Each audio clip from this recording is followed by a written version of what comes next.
See, in the Old Testament, ಹಳೆ ಒಡಂಬಡಿಕೆಯಲ್ಲಿ nobody could become a part of the body of Jesus ಯಾರು Christ. ದೇಹದಲ್ಲಿ ಭಾಗಿಯಾಗಲಿಕ್ಕೆ ಸಾಧ್ಯವಾಗಲಿಲ್ಲ. No, God was outside. ಆದ್ರೆ ದೇವರು ಹೊರಗಡೆ He ಇದ್ದನು. wanted to bless them and bless them and bless them. ಅವ್ರನ್ನ ಆಶೀರ್ವಾದ ಮಾಡ್ತಾ ಇದ್ದನು. He could not make them holy from the outside. ಆದ್ರೆ ಹೊರಗಡೆಯಿಂದ ಅವನು ಶುದ್ಧಿ ಮಾಡ್ಲಿಕ್ಕೆ ಆಗಲಿಲ್ಲ. Okay, see what Jesus said in John chapter 16. ಆದ್ರೆ ಯೇಸು ಸ್ವಾಮಿ ಏನು ಹೇಳಿದಾಗ ನೋಡ್ತೇವೆ ಯೋಹಾನ ಸುವಾರ್ತೆ 16ನೇ ಸಂಧಿಯಲ್ಲಿ. See, this is just the day before he was crucified. ಯೇಸು ಸ್ವಾಮಿ ಶಿಲುಬೆಗೆ ಹಾಕಲ್ಪಡೋದಕ್ಕೆ ಮುಂಚಿತವಾಗಿ. And after that, they did not see him much. ಆಮೇಲೆ ಯೇಸು ಸ್ವಾಮಿನವರು ಮತ್ತೆ ನೋಡಲಿಲ್ಲ. They saw him just 1 or 2 times after his resurrection, and then he went off to heaven. ಆತನ ಪುನರುತ್ಥಾನ ಒಂದು ಎರಡು ಸರಿ ಅವರು ನೋಡಿದರು. So we can say this is almost the last time that he was going to be with his disciples continuously.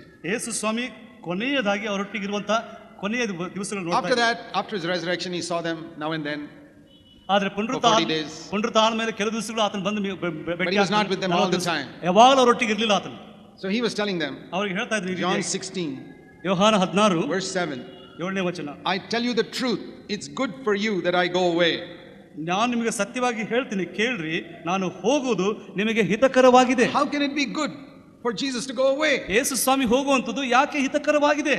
Supposing Jesus was living in your house, ಯೇಸು ಸ್ವಾಮಿ ನಿಮ್ಮ ಮನೆಯಲ್ಲಿ ವಾಸ ಮಾಡ್ತಾ ಇದ್ರೆ and solving all your problems, ನಿಮ್ಮೆಲ್ಲ ಸಮಸ್ಯೆ ಪರಿಹಾರ ಮಾಡ್ತಾ ಇದ್ರೆ, any sickness in the house he solves it, ಯಾವ ಅನಾರೋಗ್ಯ ಇದ್ರೆ ಆತನ ಸ್ವಸ್ಥ ಮಾಡ್ತಾ ಇದ್ನು, any problem, any financial difficulty he solves it, ಯಾವ ಸಮಸ್ಯೆ ಹಣ ಸಮಸ್ಯೆ ಇದ್ರೆ ಆತನ ಪರಿಹಾರ ಮಾಡ್ತಾ ಇದ್ನು. and then one day he tells you it's good if I go away. ಆದ್ರೆ ಒಂದು ದಿವಸ ಅದು ಹಿತಕರವಾಗಿದೆ, ನಾನು ಹೋಗೋದು. You say, Lord, how can it be good if you go away? Every problem we had you're solving here. ಕರ್ತನೇ, ನೀನು ಹೋಗೋದು ಹಿತಕರತೆ, ಎಲ್ಲ ನಮ್ಮ ಇರುವಂತ ಸಮಸ್ಯೆ ನೀನು ಪರಿಹಾರ ಮಾಡ್ತಾ ಇದ್ದೀ. We have never had any financial difficulty when you're in the home. ನಮ್ಮ ಮನೆಯಲ್ಲಿ ಇರುವಾಗ ನಮಗೆ ಹಣ ಸಮಸ್ಯೆ ಇರಲಿಲ್ಲ. We never had any sickness in our house when you're in the home. ನಮ್ಮ ಮನೆಯಲ್ಲಿ ಇರುವಾಗ ನಮಗೆ ಯಾವ ಅನಾರೋಗ್ಯ ಇರಲಿಲ್ಲ. How can you say it's good that you go away? ಹೇಗೆ ಹಿತಕರವಾಗಿ ನೀನು ಹೋಗುವಂತದ್ದು? You should not go away. ನೀನು ಹೋಗಲೇಬಾರದು. You should be here. ನೀನು ಇರುವಂತ ಅವಶ್ಯಕವಾಗಿದೆ. Jesus says it's good for me to go away. ಆದ್ರೆ ಯೇಸು ಸ್ವಾಮಿ ಅದನ್ನು ಹೋಗುವಂತದ್ದು ಹಿತಕರವಾಗಿದೆ. And then he explains. ಆತನು ಹೇಳ್ತಾ ಇದ್ದಾನೆ. He says, because if I don't go away, the Holy Spirit, the helper, will not come. ನಾನು ಹೋಗದಿದ್ದರೆ ಪವಿತ್ರಾತ್ಮನು ನಿಮ್ಮೊಳಗೆ ಬರುವುದಿಲ್ಲ. If I go away, ನಾನು ಹೋದರೆ the Holy Spirit will come. ಪವಿತ್ರಾತ್ಮನು ಬರ್ತಾನೆ. And then what will happen? ಮತ್ತೆ ಏನಾಗುತ್ತದೆ ಗೊತ್ತಾ? You won't be outside of me. ನೀವು ನನ್ನ ಹೊರಗಿರುವುದಿಲ್ಲ. You will become part of my body. ನನ್ನ ದೇಹದ ಒಳಪಟ್ಟರಾಗ್ತೀರಿ. And then you'll be connected to me. ನನಗೆ ನೀವು ಸಂಬಂಧವಾಗ್ತೀರಾ. See, now I can only solve your outside problems. ನಿಮ್ಮ ಹೊರಗಿನ ಸಮಸ್ಯೆ ನಾನು ಪರಿಹಾರ ಮಾಡ್ತೀನಿ. You are sick, okay, I can heal you. ಈಗ ನೀವು ಅಸ್ವಸ್ಥರಾಗಿದ್ದೀರಿ, ನಾನು ಸ್ವಸ್ಥ ಮಾಡ್ತೀನಿ. If I have financial difficulty, I can solve ನಿಮಗೆ that. ಹಣದ ಕೊರತೆ ಇದೆ, ನಾನು ಪರಿಹಾರ ಮಾಡ್ತೀನಿ. If there's no wine at the marriage, I can make some wine. ಅಲ್ಲಿ ಕುಡಿದಕ್ಕೆ ದ್ರಾಕ್ಷಾರಸ ನಾನು ಕೊಡ್ತಾ ಇದ್ದೀನಿ. Or there's not enough food for the 5,000 people, I can feed them. 5,000 ಜನರಿಗೆ ಊಟ ಇಲ್ಲ, ನಾನು ಊಟವನ್ನು ಕೊಡ್ತೀನಿ. Yeah, I can do all that. ಅದೆಲ್ಲ ನಾನು ಮಾಡಬಹುದು. But do you know that there is 10,000 times bigger problem inside you? ನಿಮ್ಮ ಒಳಗಡೆ 10,000 ಕಿಂತ ಹೆಚ್ಚಾದ ಸಮಸ್ಯೆ ಒಳಗಡೆ ಇದೆ. For example, ಉದಾಹರಣೆಗೆ, even though I've been with you for 3.5 years, ನಾನು ನಿಮ್ಮೊಟ್ಟಿಗೆ 3.5 ವರ್ಷ ಇದ್ದೇನೆ. ನಾನು he tells his disciples, ಅವರ ಶಿಷ್ಯರಿಗೆ ಹೇಳ್ತಾ ಇದ್ದಾನೆ, you fellas are still fighting about who's going to be the leader. ನೀವು ಆಗಲೇ ಜಗಳ ಮಾಡ್ತೀರಿ, ಯಾರು ದೊಡ್ಡ ನಾಯಕನಾಗ್ತಾನೆ ಎಂಬುದಾಗಿ. You're still wanting to call down fire on those people who don't accept me. ನಾನು ಯಾರು ಸ್ವೀಕರಿಸಿದ ಅವರ ಮೇಲೆ ಬೆಂಕಿ ಕಳಿಸ ಅಂತ ಹೇಳ್ತಾ ಇದ್ದೀರಾ. And you're still doubting me in so many things. ನೀವು ಸಂದೇಹ ಪಡ್ತಾ ಇದ್ದೀರಾ ನನ್ನ ವಿಷಯದಲ್ಲಿ. You're full of unbelief, ನಿಮ್ಮಲ್ಲಿ ಅವಿಶ್ವಾಸ ತುಂಬಿಕೊಂಡಿದೆ, pride, ಗರ್ವ ತುಂಬಿಕೊಂಡಿದೆ, spirit of revenge, ಯಾವಾಗಲೂ ತಪ್ಪನ್ನು ಮಾಡೋದು, all these things ಎಲ್ಲ ತುಂಬಿಕೊಂಡಿದೆ. So what is the use all your external problems being solved if the bigger problem inside is not solved? ನಿಮ್ಮ ಹೊರಗಿನ ಎಲ್ಲ ಸಮಸ್ಯೆಗಳು ಪರಿಹಾರ ಆಗ್ತಾ ಇದ್ರು, ಒಳಗಿರುವಂತ ಭಯಂಕರವಂತ ಸಮಸ್ಯೆ ಪರಿಹಾರವಾದ ಏನು ಉಪಯೋಗ? I didn't come here to give people health and wealth. ನಾನು ಇಲ್ಲಿ ನಿಮಗೆ ಹಣವನ್ನು ಮತ್ತು ಆರೋಗ್ಯವನ್ನು ಕೊಡ್ಲಿಕ್ಕೆ ನಾನು ಬರಲಿಲ್ಲ. I came to save you from your sin which is going to send you to hell. ನಾನು ಈ ಲೋಕ ಒಳಗಿರುವಂತ ಪಾಪವನ್ನು ಬಿಡುಗಡೆ ಮಾಡಿ ನಿಮ್ಮನ್ನು ದೇವರಿಗೋಸ್ಕರ ಜೀವಿಸಬೇಕು ಮಾಡಿದ್ದೇನೆ. I can never save you from that until you become a part of my body. ನಾನು ನಿಮ್ಮನ್ನು ರಕ್ಷಿಸಲಿಕ್ಕೆ ಸಾಧ್ಯವಿಲ್ಲ ಎಲ್ಲಿವರೆಗೆ ನೀವು ನನ್ನ ದೇಹದಲ್ಲಿ ಭಾಗಿಯಾಗ್ತೀರಾ. So what did we learn? ನಾವು ಏನು ಕಲಿತೀವಿ ಇಲ್ಲಿ? A person outside you can easily transmit a sickness or a sin to you. ಹೊರಗಿರುವಂತ ವ್ಯಕ್ತಿ ನಿಮ್ಮಲ್ಲಿ ಯಾವ ರೀತಿಯಂತ ರೋಗವನ್ನು ಬೇರೆ ಸಂಗತಿ ನಮ್ಮಲ್ಲಿ ಬರಮಾಡಬಹುದು. A dirty hand can touch you and make you dirty. ಕೆಟ್ಟ ಕೈಯಿಂದ ಹೊಲಸನ್ನು ಮುಟ್ಟುವಾಗ ಹೊಲಸಾಗ್ತದೆ ನಮಗೆ. But if you are dirty, somebody touches you with a clean hand, you don't become clean. ನಾವು ನೋಡ್ತೀವಿ, ಶುದ್ಧವಾದಂತ ವ್ಯಕ್ತಿ ಮುಟ್ಟುವಾಗ ನೀವು ಶುದ್ಧರಾಗೋದಿಲ್ಲ, ಹೊರಗೆ ಮುಟ್ಟುವಾಗ. And a sick person can make you sick. ಕೆಟ್ಟ ರೋಗವಿರುವಂತ ವ್ಯಕ್ತಿ ನಿಮ್ಮ ರೋಗಿಯನ್ನ ಮಾಡ್ತಾನೆ. But even a healthiest person like Jesus cannot make you healthy. ಆರೋಗ್ಯದಂತ ಇದ್ದಂತ ಯೇಸು ಸ್ವಾಮಿ ಸಹ ನಿಮ್ಮನ್ನು ಆರೋಗ್ಯವಾಗಿ ಮಾಡ್ಲಿಕ್ಕೆ ಸಾಧ್ಯವಿಲ್ಲ. Spiritually, ಆತ್ಮೀಯ ರೀತಿಯಲ್ಲಿ he can't do it. ನಾವು ಮಾಡ್ಲಿಕ್ಕೆ ಸಾಧ್ಯವಿಲ್ಲ. He says you have to become a part of my body. ನನ್ನ ದೇಹದ ಭಾಗಿಯಾಗಿ, then my life will flow and fight that German sickness. ಆಗ ನನ್ನ ದೇಹದ ಮೂಲಕವಾಗಿ ಬಂದು ಅದಕ್ಕೆ ವಿರೋಧವಾಗಿ ಹೋರಾಟ ಮಾಡ್ತದೆ.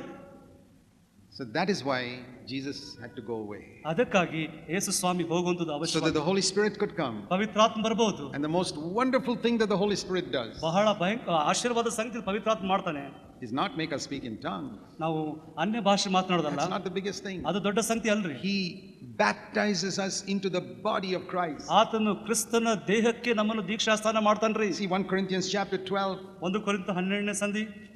1 Corinthians in chapter 12. 1 ಕೊರಿಂಥ 12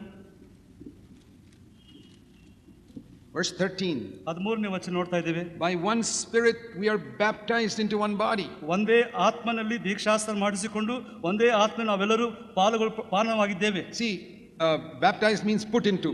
ನಾವು ದೀಕ್ಷಾಸ್ನಾನ ಅಂದ್ರೆ ಒಳಗೆ ಹಾಕುವಂಥದ್ದು. Like when you're baptized in water, you're put into the water. ನಾವು ದೀಕ್ಷಾಸ್ನಾನ ಹಾಕುವ ನೀರಿನ ಒಳಗೆ ಹಾಕ್ತೇವೆ.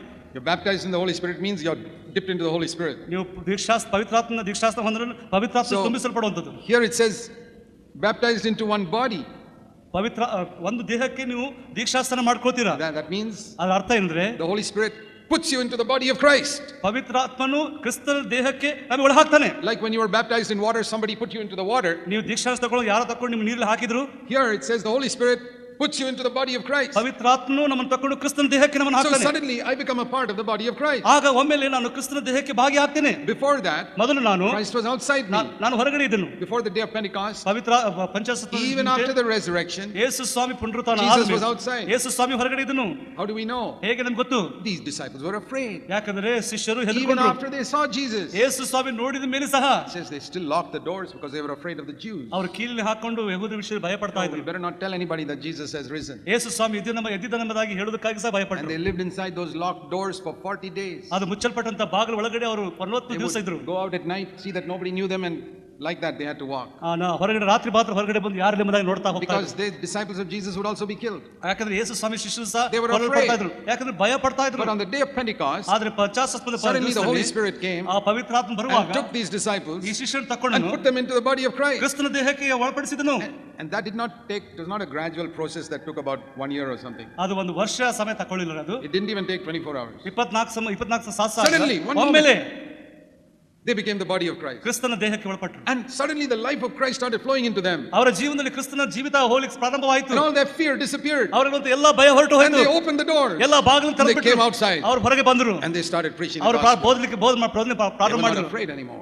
ಯಾವುದಕ್ಕೂ ಭಯ They ಪಡಲಿಲ್ಲ. were locked up in jail. ಅವರು ಸೆರೆ ಮೇಲೆ They ಹಾಕಲ್ಪಟ್ಟಿದ್ರು. said, don't ever preach about Jesus. ಯೇಸು ಸ್ವಾಮಿಗೆ ಇನ್ನು ಮುಂದೆ ಮಾತನಾಡಬಾರದು. They came out. ಅವರು ಹೊರಗೆ ಬಂದರು. They preached about Jesus again. ಯೇಸು ಸ್ವಾಮಿ ತಿರುಗಿ ಮಾತನಾಡಿದ್ರು. See how suddenly they changed. ಹೇಗೆ ಅವರು ಒಮ್ಮೆಲೆ ಬದಲಾದರು. And they had power to overcome sin. ಅವರ ಜೀವನದಲ್ಲಿ ಪಾಪದ ಮೇಲೆ ಜಯ ಹೊಂದಿದ್ರು. They were not interested in money anymore. ಅವರು ಇನ್ನು ಮುಂದೆ ತಮ್ಮ ಜೀವನ ಹಣದ ಆಶ್ರಯದರಾದರು. You know, so many people were putting money at Peter's feet. ನಾವು ನೋಡ್ತೀವಿ ಪೇತ್ರ ಮುಂದೆ ಎಷ್ಟೋ ಜನ ಹಣ He ಹಾಕ್ತಿದ್ರು. didn't touch any of that. ಯಾವ ಹಣವನ್ನು ಆತನು ಮುಟ್ಟಲಿಲ್ಲ. How do we know? ಹೇಗೆ ಗೊತ್ತು? ನಮಗೆ ಗೊತ್ತು. How do we know he didn't touch that money? ಯಾವ ಹಣ ನಮ್ಗೆ ಮುಟ್ಟಲಿಲ್ಲ ಹೇಗೆ ನಮ್ಗೆ ಗೊತ್ತು? Because when one beggar asked him for money, he said, no, I don't have any money with me. ಒಬ್ಬ ಭಿಕ್ಷಕನ ಹಣವನ್ನು ಕೇಳುವಾಗ ನನ್ನ ಹತ್ರ ಯಾವ ಹಣ ಇಲ್ಲ ಅಂತ ಹೇಳಿದ್ರು. You ask him what happened to all the money people put at your feet? ಅವನು ಕೇಳುವ ನಿನ್ನ ಮುಂದೆ ಹಾಕಿದ್ದ ಹಣವನ್ನು ಏನಾಯ್ತು? That's not for me. ಅದು ನನಗೆಲ್ಲ. That's for the poor people. ಅದು ಭಿಕ್ಷಕರಿಗೆ. But Peter, aren't you also a poor man?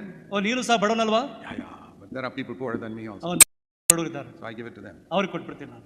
See, how did he change? ಅದು ಹೇಗೆ You know, we ಬದಲಾಯಿತು? are all lovers of money. ಎಲ್ಲರೂ ನಾವು ಹಣ ಪ್ರೀತಿಸ್ತಾ How did ಇದ್ದೀವಿ. he suddenly change? ಅದು ಬೇಗನೆ ಹೇಗಿದೆ ಅದು It was ಬದಲಾಯಿತು? not that over 20, 30 years he grew gradually and decided not to love money. 20 ವರ್ಷ ಆತನ ಬೆಳೆಯುತ್ತಾ ಹೋಗುವಾಗ ಆತನ ಹಣವನ್ನು ಪ್ರೀತಿ ಮಾಡಿಬಿಡಲಿಲ್ಲ. Does Jesus love money? ಯೇಸು ಸ್ವಾಮಿ ಪ್ರೀತಿಸಿ ಹಣವನ್ನು ಪ್ರೀತಿಸಿದನಾ? No. ಇಲ್ಲ. No. ಇಲ್ಲ.